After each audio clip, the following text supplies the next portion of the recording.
वेतारं कर्म भूभृतां ज्ञातारं विश्वतत्त्वानां वन्दे तद्गुणे लब्धे वन्दे तद्गुणे लब्धे वन्दे तद्गुणे लब्धे। जो लोग पंच परमेश्वर भगवान की, देवादी देवादिनाथ भगवान की, अंतिम शासनपति महावीर स्वामी भगवान की, परम पूज्य गुरुदेव श्री आदि सागर महावीर की, विमल सागर सन्मति सागर जी महाराज की, परम पूज्य गुरुदेव श्री सुंदर सागर जी महाराज की, द्वादशांग निर्वाणी माता की, बोले समस्त आचार्य संघ की। कितने हो गए थे? पर्याप्ति से पहले पहले हो गए थे। सूक्ष्म बादल, उसके बाद पर्याप्ति आती है। एक करेक्शन करना था। सेनन सिखाए थे मैंने आपको, 6 सेनन। उसमें से नरक गति में जाने वाले एक सेनन में कुछ गड़बड़ मैंने बताया था, वो मैं इधर करेक्शन कर देती हूँ। तीसरे नरक तक कितने सेनन वाले जाते हैं? 6 सेनन वाले तीसरे नरक तक जाते हैं। 5वें नरक तक 5 सेनन वाले, 6ठे नरक तक 3 सेनन वाले, उधर 4 सेनन लिखो। 4 सेनन वाले 6ठे नरक तक जाते हैं। और अंतिम सेनन वाला कहाँ जाता है? 7वें नरक तक। जो उत्तम सेनन है, वज्र वृषभ नारद सेनन, 7वें नरक में एक सेनन वाला ही जाता है। कौन जाता है? वज्र वृषभ नारद सेनन वाला ही जाता है। मैंने लिखा था। हाँ पंकज जी, तीसरे नरक तक 6 सेनन, 5वें नरक तक 1 मिनट, 5वें नरक तक कौन से सेनन वाले 5वें नरक तक जा सकते हैं? 5 सेनन वाले 5वें नरक तक जा सकते हैं। 6ठे नरक में 4 सेनन वाले जा सकते हैं और 7वें नरक में लास्ट वज्र वृषभ नारद सेनन है, बस वही जा सकते हैं। करेक्शन कर दिया? कंफ्यूजन लग रहा है क्या प्रश्न पूछना है? राजू जी आपने करेक्शन कर दिया? हाँ लिखा ही नहीं आपने। हाँ पुष्परेजा जी करेक्शन किया आपने, तो कंफ्यूजन किसमें है? एक और बार, तीसरे नरक तक कितने सेनन वाले जाएंगे? 6 सेनन वाले तीसरे नरक तक जाते हैं। ये लिख दिया, इतना कंप्लीट। उसके बाद 5वें नरक में 5 सेनन वाले, कौन सा सेनन छूट गया? ये वाला असंप्राप्त सपाटी का सेनन छूट गया, ठीक है। उसके बाद 6ठे नरक में कौन से सेनन वाले जाएंगे? 4 सेनन वाले। कौन सा छूट गया? किलिन सेनन और असंप्राप्त सपाटी का सेनन छूट गया। और 7वें नरक में कौन जाएंगे? केवल एक वज्र वृषभ नारद सेनन वाले ही जाएंगे। इसका मतलब क्या हुआ कि मतलब जो स्त्री वेद वाले हैं, मैंने एक नियम बताया था, स्त्री वेद वाले को कौन से सेनन होते हैं? 3 हीन सेनन नहीं होते, 3 हीन सेनन होते। कौन से हीन सेनन? असंप्राप्त सपाटी का सेनन, किलिन सेनन और अर्धनारद सेनन। तो अर्धनारद सेनन वाले जो है वो 6ठे नरक तक जा सकते हैं, इसीलिए स्त्रियां भी 6ठे नरक तक जा सकती है। यदि वैसे पाप कर्म करे तो स्त्रियां कहां तक जा सकती है? 6ठे नरक तक। और ऊपर स्वर्ग में जाना तो कहां तक जा सकती है? 16वें स्वर्ग तक जा सकती है। ये करेक्शन आपका हो गया, ठीक है। जो अन्य नहीं है उनको भी बता देना कि करेक्शन हुआ है, ओके। अब सूक्ष्म बादल आपका हो गया था। अब आगे क्या है? गति, जाति, शरीर, आंगोपांग, निर्माण, बंधन, संगात, संस्थान, सहनन, स्पर्श, रस, गंध, वर्ण, अनुभूति, अगुलघु, उपघात, परघात, आतप, उद्योत, उच्छ्वास, विहगति, प्रत्यक्ष शरीर, रस, सुबक, सूक्ष्म, पर्याप्ति। सूक्ष्म तक आपका हो गया था। पर्याप्ति से अपन को चालू करना है। पर्याप्ति क्या है? पर्याप्तक नाम कर्म का उदय होता है। क्या नाम कर्म का उदय क्या है? पर्याप्तक।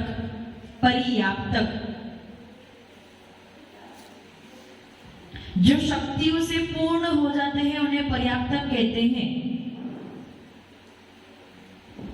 जो शक्तियों से पूर्ण हो जाते हैं उन्हें पर्याप्तक कहते हैं। और पर्याप्तक का उल्टा क्या है? अपर्याप्तक। अ यानी नहीं, पर्याप्तक यानी जो शक्तियों से पूर्ण नहीं होते उन्हें अपर्याप्तक कहते हैं।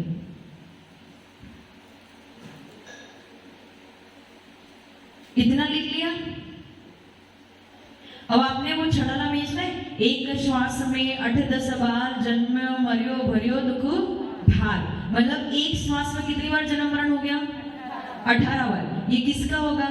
जिसकी शक्तियां पूर्ण नहीं होती, ऐसे अपर्याप्तक जीव के एक श्वास में 18 बार जन्म मरण हो जाते हैं। समझ में आया? कितनी बार? कितनी श्वास में? एक श्वास में 18 बार जन्म मरण को प्राप्त होते। कौन? पर्याप्तक या अपर्याप्तक? अपर्याप्तक की विशेषता क्या है? जिनकी शक्ति पूर्ण ना हुई हो वो अपर्याप्तक, और जिनकी शक्ति पूर्ण हो जाए वो पर्याप्तक। अभी जो पर्याप्तक है उस पर्याप्तक में 6 प्रकार की पर्याप्ति होती है। कितने प्रकार की? 6। लिखो। आहार, आहार पर्याप्ति, शरीर पर्याप्ति, आहार पर्याप्ति, शरीर पर्याप्ति, इंद्रिय पर्याप्ति,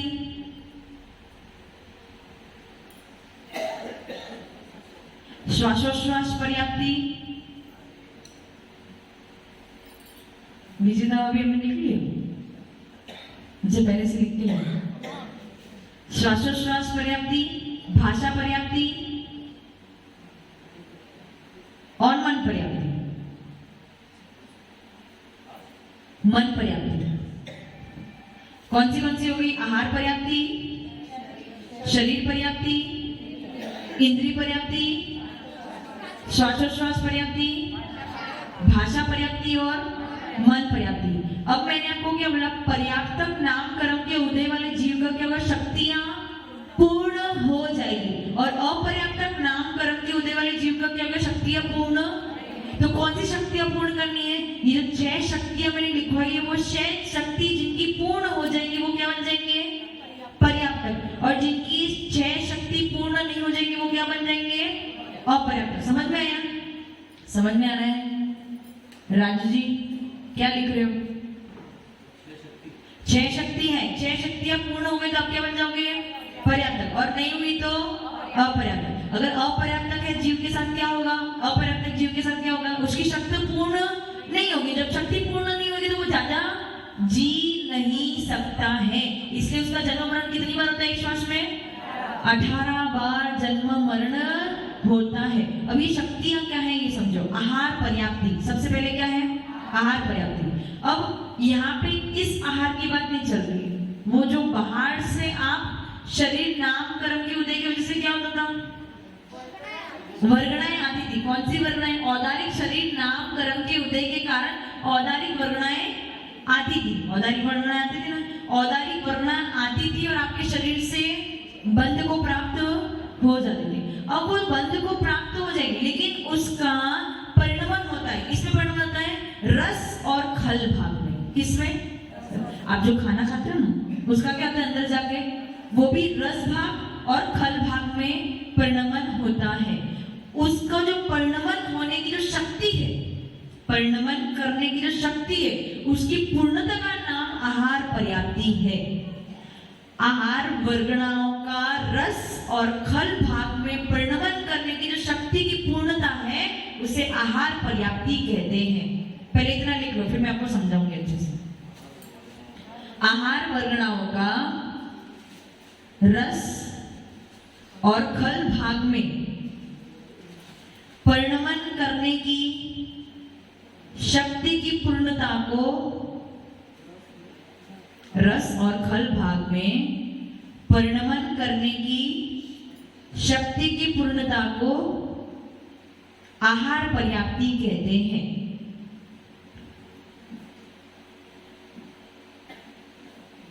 इतना लिख लिया? अब मेरे सामने देखो, जब बच्चा गर्भ में आता है, जब कोई जीव गर्भ में आता है तो पहले पिंड कितना होता है?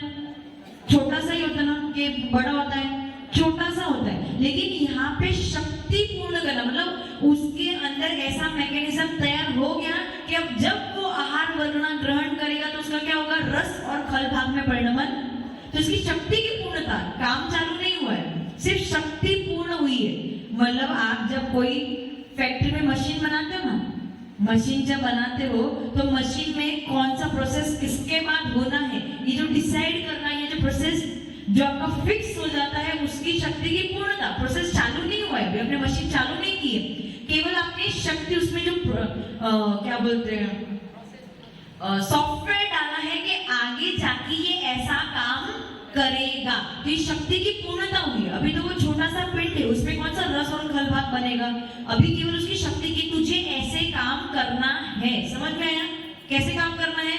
जो आहार वर्ण ग्रहण करेंगे उसको किसमें परिणमन करना है, रस और खल भाग। आप जो खाना खाते हो उसका भी क्या होता है, तो इसका मैकेनिज्म कब तैयार हुआ, ये मैकेनिज्म कब, जो आप खाते हो या आहार वर्ण जो बाहर से ग्रहण करते हो उसका रस और खल भाग में परिणमन होने वाला मैकेनिज्म कब तैयार हुआ, जब जीव गर्भों में आया था तो अंतर्मुहूर्त के अंदर उसका मैकेनिज्म तैयार हो गया। उसको अंतर्मुहूर्त लगती है पर्याप्ति को पूर्ण करने में, यानी शक्तियां को पूर्ण करने, ये 6 पर्याप्ति लिखवाई ना मैंने, ये 6 शक्तियों को पूर्ण करने के लिए जीव को कितना समय लगता है, केवल अंतर्मुहूर्त। जीव गर्भों में प्रवेश करा और अंतर्मुहूर्त के अंदर उसने 6 शक्तियां पूर्ण करी और सारा प्रोसेस चालू कर दिया। समझ में आया?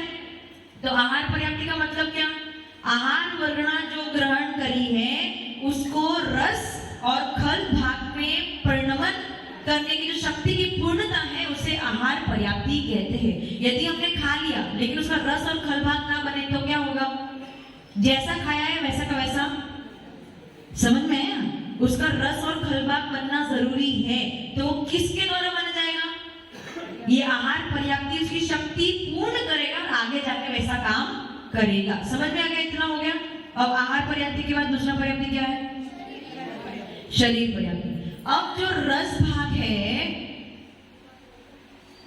इसमें शरीर पर्याप्ति, पहले मेरी बात सुनो, शरीर पर्याप्ति में क्या था, आहार पर्याप्ति में आपको क्या तैयार करके दिया उसने, रस और खल भाग। अब उस रस भाग का खून पीप आदि बनाना और खल भाग का कठिन अवयव बनाना, कठिन अवयव यानी हड्डी आदि बनाना, तो ये किसका काम है, शरीर पर्याप्ति का। शरीर पर्याप्ति कौन सी शक्ति दे रहा है आपको, कि जो आपने आहार वर्गना ग्रहण करी थी उससे रस और खल भाग तो तैयार हो गया। अब शरीर पर्याप्ति कौन सी शक्ति देगा आपको, वो ऐसी शक्ति देगा कि रस से क्या बनेगा, खून आदि बनेंगे और खल से क्या बनेगा, कठिन अवयव यानी हड्डी आदि बनेगी। तो ये काम किसका है, शरीर पर्याप्ति। शरीर पर्याप्ति क्या करेगा, शक्ति देगा। कौन सी शक्ति देगा, रस और खल भाग को खून और हड्डी में परिवर्तन करने की शक्ति देगा। समझ में आया?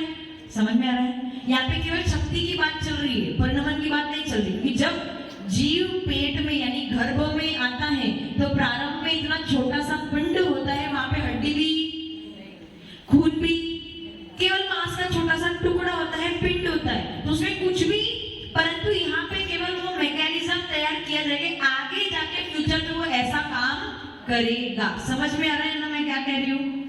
किसी को प्रश्न पूछना है?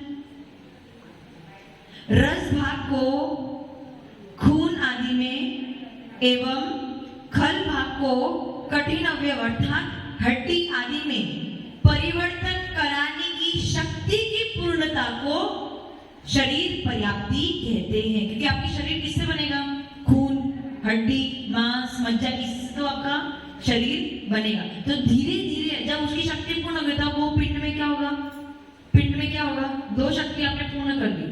कौन सी शक्ति, आहार पर्याप्ति और दूसरी शरीर। तो उस पिंड में क्या होगा, उसने आहार वर्गना ग्रहण करना और उस पिंड के अंदर क्या होगा, अब वो रस और खल भाग बनना चालू, और रस और खल भाग बनना चालू हो गया तो आगे क्या काम होगा, अब धीरे धीरे वो खून पीप आदि जो नरम अवयव मतलब लिक्विड अवयव है वो बन जाएंगे और खल भाग का क्या बन जाएगा, हड्डी। और ऐसे धीरे धीरे आपका शरीर बड़ा होना प्रारंभ हो जाएगा। लेकिन उसके पहले शक्ति पूर्ण होनी जरूरी। जिसकी शक्ति पूर्ण नहीं होगी उसका क्या होगा, शक्ति पूर्ण नहीं होगी तो शरीर बढ़ी नहीं पाएगा, वो बड़ा हो ही नहीं पाएगा। इसलिए उसका जीवन कितना समय है, एक श्वास में 8-10 10 बार यानी 18 बार जन्म मरण को प्राप्त होता है। कौन? शक्ति जिसने पूर्ण कर लिया, जिसने शक्ति पूर्ण नहीं करी। अपर्याप्त जिसने शक्ति पूर्ण नहीं करी है। ये दो हो गए शरीर पर्याप्ति। अब तीसरा है इंद्रिय पर्याप्ति।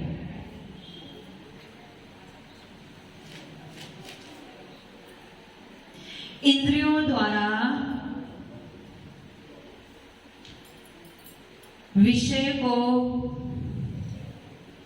ग्रहण करने की शक्ति की पूर्णता को इंद्रिय पर्याप्ति कहते हैं।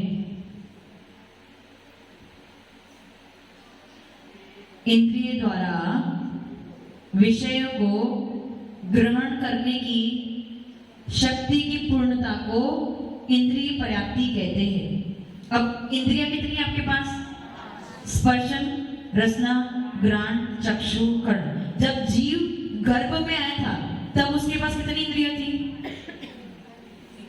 इंद्रियां तो 5 ही थी, परंतु द्रव इंद्रिय तभी छोटा सा फुटकल पिंड है, उसमें आंखें कहाँ है, जीभ कहाँ है, नाक कहाँ है, कान कहाँ है, कुछ भी नहीं है। परंतु अभी क्या कर रहे हो? केवल उसकी शक्ति पूर्ण कर रहे हो। जब वो बड़ा हो जाएगा, जब उसके पास आंखें, कान, नाक, रसना और स्पर्शन सब तैयार हो जाएगा, तो उसकी शक्ति क्या बन जाएगी? वो रेडी हो जाएगा। किसके लिए? विषयों को ग्रहण करने के लिए। विषयों को ग्रहण करने के लिए यानी आंखों के द्वारा देखना चालू कर देगा, नाक के द्वारा सुनना चालू कर देगा, जीभ के द्वारा रस लेना प्रारंभ कर देगा, कान के द्वारा सुनना प्रारंभ कर देगा और स्पर्श के द्वारा स्पर्श करना प्रारंभ कर देगा। लेकिन उसके बाद प्रारंभ में कुछ भी नहीं था, परंतु उसने प्रारंभ में इंद्रिय पर्याप्ति पूर्ण करने का मतलब क्या? उसने शक्ति पूर्ण कर ली कि जब मेरे पास द्रव्य इंद्रिय आ जाएंगी तब मैं अपने विषय को ग्रहण करना भी चालू कर दूंगा। समझ में है? इंद्रिय पर्याप्ति का मतलब क्या हुआ? क्या क्या? इंद्रियों द्वारा विषयों को ग्रहण करने की शक्ति की पूर्णता को इंद्रिय पर्याप्ति कहते हैं। समझ में आया ना? जब जीव गर्भ में आता है तो पिंड कितना होता है? उसमें आंखें होती है क्या? कान, नाक, कुछ भी होता है? कुछ भी नहीं होता है। परंतु ये शरीर किससे बना? अच्छा, ये आंख किससे द्वारा बनी? कौन सी पर्याप्ति के द्वारा बनी? आंख, नाक, कान नहीं। आंख, नाक, कान किसके द्वारा बने? शरीर पर्याप्ति के द्वारा। क्या शरीर किससे तैयार हुआ? शरीर पर्याप्ति ने शक्ति पूर्ण करके आपका शरीर तैयार हो जाएगा। लेकिन इस शरीर में जो इंद्रियां है वो क्या करेगी? विषय को आंखें क्या करेगी? देखेगी। रस क्या, जीभ क्या करेगा? रस ग्रहण करेगा। नाक क्या करेगा? सुगंध अथवा दुर्गंध ग्रहण करेगा। कान क्या करेगा? आवाज को ग्रहण करेगा। और स्पर्श क्या करेगा? स्पर्श को ग्रहण करेगा। तो ये विषय को ग्रहण करने की शक्ति की पूर्णता को इंद्रिय पर्याप्ति कहते हैं। समझ में आ रहा है? समझ चालू नहीं किया उसने काम। जब शरीर पूरा बन जाएगा तब वो काम चालू करेगा, लेकिन अभी केवल उसकी शक्ति मैकेनिज्म तैयार हो गया है। फैक्ट्री में मशीन तैयार हो चुकी है। समझ में आ रहा है? हाँ पंकज। नहीं, अपर्याप्त नहीं, वो पर्याप्त ही है। उसके द्रव्य इंद्रिय में कोई गड़बड़ हो सकती है, कोई पर्दा फटा हुआ हो या पीछे से जो नस है या सूखी हुई है, कुछ वो अलग बात है। हाँ, तो उसकी द्रव्य इंद्रिय में तकलीफ हो सकती है। द्रव्य की आंखों में, मतलब द्रव्य चक्षु इंद्रिय में, द्रव्य कर्ण इंद्रिय में, द्रव्य घ्राण इंद्रिय में तकलीफ हो सकती है। उसकी वजह से उसे बोला नहीं जा सकता या देखा नहीं जा सकता या सुना नहीं जा सकता। लेकिन उसमें पर्याप्ति का कोई दोष नहीं है। शक्ति तो पूर्ण हुई है, परंतु जिसका द्रव्य ही खराब हो, मशीन के अगर नट एंड बोल्ट खराब हो तो आपकी मशीन चलेगी। आपने सॉफ्टवेयर तो अच्छा डाल दिया, इलेक्ट्रिसिटी भी अच्छी दे रहे हो, लेकिन अगर नट बोल्ट खराब है या कोई मशीन का कोई पार्ट चल नहीं रहा है तो काम चलेगा क्या आपका? सब कुछ सही चाहिए ना, तो सब सही होगा तब आप सुनाई भी देगा, दिखाई भी देगा, सुन भी सकोगे, खा भी सकोगे, सब कर सकोगे। समझ में आया? समझ में आ रहा है? पंकज जी, अगर किसी को सुनाई नहीं दे रहा तो अपर्याप्त है क्या? वो पर्याप्त है, लेकिन गड़बड़ कहाँ है? उसकी द्रव्य इंद्रिय में गड़बड़ है या उसकी शब्द में गड़बड़ हो सकती है, लेकिन उसकी पर्याप्ति में गड़बड़। सॉफ्टवेयर तो प्रॉपर डाला है, लेकिन उसकी मशीन में जो हार्डवेयर पार्ट है उसमें कुछ गड़बड़ है। समझ में आ रहा है? मैं क्या कह रही हूँ? समझ में आ रहा है ना कि नहीं आ रहा है? हाँ, अब हाँ पूछो। विकलांग होते हैं तो क्या? विकलांग जो होते हैं उनके द्रव्य में गड़बड़ होता है। विकलांग मतलब कैसे प्रकार के विकलांग आप कहना चाह रहे हो?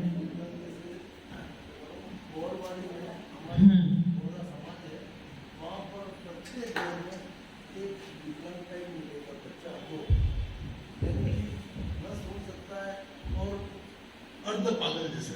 उनके क्या शादियां उनकी घर में ही होती है, पहले से। हाँ, तो नहीं ये बोरो की बात बता रहा हूँ। बाकी अन्य में भी ऐसा होता है जैसे अर्ध विकसित जिसे कहते हैं। तो अर्ध विकसित बालक कैसे होता है?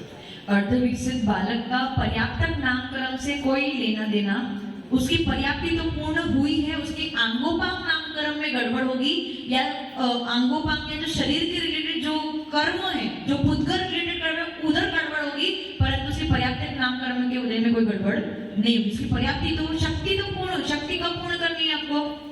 जन्म जब जीव गर्भ में आया अंतर्मुहूर्त में उसको अपनी शक्ति पूर्ण करनी, वो शक्ति तो उसने पूर्ण कर दी। लब्धि पर्याप्त मनुष्य भी होते परंतु वो आपको दिखेंगे और वो तो एक श्वास में 8-10 बार मरण को प्राप्त 18 बार जन्म मरण कर जाएंगे। ऐसे जीव को आप देख ही नहीं सकते हो।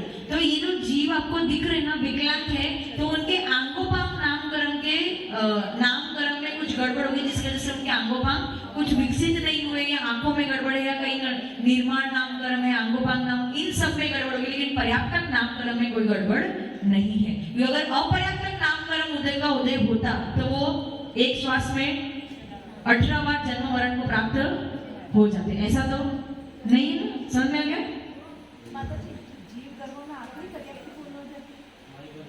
जीव गर्भ में आते ही अंतर्मुहूर्त में पर्याप्ति पूर्ण हो जाती है। हाँ 6 पर्याप्ति क्या? हाँ शक्ति पूर्ण करनी है, मन बनाना नहीं है। मैं कब से यही कह रही हूँ, हार्डवेयर तैयार नहीं कर रहे हो आप, केवल उसमें सॉफ्टवेयर डाल रहे हो कि आपको ऐसा काम करना है। जब धीरे धीरे उसका विकसित मतलब विकास होगा तो धीरे धीरे बढ़ जाएगा, मन भी बनेगा, आंखें भी बनेगी, कान भी। लेकिन अभी केवल आप सॉफ्टवेयर बना रहे हो। सॉफ्टवेयर बना रहे हो मतलब आप केवल रूल्स एंड रेगुलेशंस बना रहे हो कि आपको ऐसे ऐसे काम करना है। काम करना प्रारंभ नहीं किया, केवल रूल्स एंड रेगुलेशंस बना रहे हो कि ऐसे ऐसे काम, उसी को पर्याप्त शक्ति की पूर्णता। तेरी में ऐसी शक्ति है कि जब तू आहार वर्गणा ग्रहण करेगा तो उसका क्या होगा? रस और खल भाग में परिवर्तन हो जाएगा। जब रस और खल भाग बन जाएगा तो आगे क्या होगा? खून और हड्डी बन जाएगी, मतलब शरीर तैयार हो जाएगा। जब शरीर तैयार होगा तो इंद्रिय तो मिलनी ही है, तो इंद्रिय पर्याप्ति से क्या होगा? जब तेरे को इंद्रियां मिल जाएगी तो अब तू उसे विषयों को ग्रहण करना प्रारंभ कर देगा। इसे मैकेनिज्म बना रहे हो। एक अंतर्मुहूर्त में केवल वो सॉफ्टवेयर तैयार होता है, हार्डवेयर अभी तैयार, बिना हार्डवेयर के काम होने वाला। मैन्युफैक्चरिंग हार्डवेयर के बिना केवल सॉफ्टवेयर होता है ना, कंप्यूटर पे सॉफ्टवेयर बनाते हैं ना, वो एक सॉफ्टवेयर वो अलग है और हार्डवेयर फैक्ट्री में बनता है, फैक्ट्री वाला काम अलग है, यहाँ पे केवल सॉफ्टवेयर बन रहा है। समझ में आया? राजू जी किसी को प्रश्न पूछना है? 3 पर्याप्ति हो गई, आहार, शरीर और इंद्री। और ऐसा मत समझना केवल मनुष्य के लिए है, देवों के लिए भी, तिर्यंच के लिए भी और नारकियों के लिए भी ऐसी 6 पर्याप्ति होती है। अपन तो कैसे जन्म लेते हैं? गर्भ में आने के बाद 9 महीने के बाद जन्म लेते हैं, लेकिन देव और नारकियों के साथ क्या होता है? सीधा शैया पे उत्पन्न, उनका उपान जन्म होता है, सीधा शैया पे उत्पन्न हो जाते हैं। और जैसे ही शैया पे उत्पन्न होते हैं अंतर्मुहूर्त में अपनी पर्याप्ति पूर्ण करके सीधा यौवन अवस्था को प्राप्त हो जाते हैं। अपन को समय लगता है लेकिन उनको समय, परंतु वो भी 6 पर्याप्ति को पूर्ण करते हैं। समझ में है? ये 3 पर्याप्तियां अभी याद रखो, समय ज्यादा हो गया, आपके लिए भी डोज ज्यादा हो जाएगा। केवल इतना समझ लेना, पर्याप्ति का अर्थ क्या है? शक्ति की पूर्णता। उसका अर्थ क्या है? शक्ति की पूर्णता। केवल सॉफ्टवेयर, हार्डवेयर नहीं, केवल शक्ति की पूर्णता। और शक्ति की पूर्णता कब होगी? कितने समय में होगी? कब होगी? प्रारंभ में, जन्म से अंतर्मुहूर्त के अंदर ही शक्ति पूर्ण हो जाएगी। चारों प्रकार के जीव, देव, नारकी, तिर्यंच और मनुष्य, जिसकी शक्ति पूर्ण हो गई उनके कौन से नामकरण का उदय है? पर्याप्त नामकरण का उदय। और जिनकी शक्ति पूर्ण नहीं हुई उनके कौन से नामकरण का उदय है? अपर्याप्त नामकरण का उदय। मैंने 3 पर्याप्ति आपको बता दी है, 3 और शेष है वो मैं आपको कल और बताऊंगी। इतना चिंतन करके कल अच्छे से आना, नहीं तो भूल जाओगे। ओम ह्रीम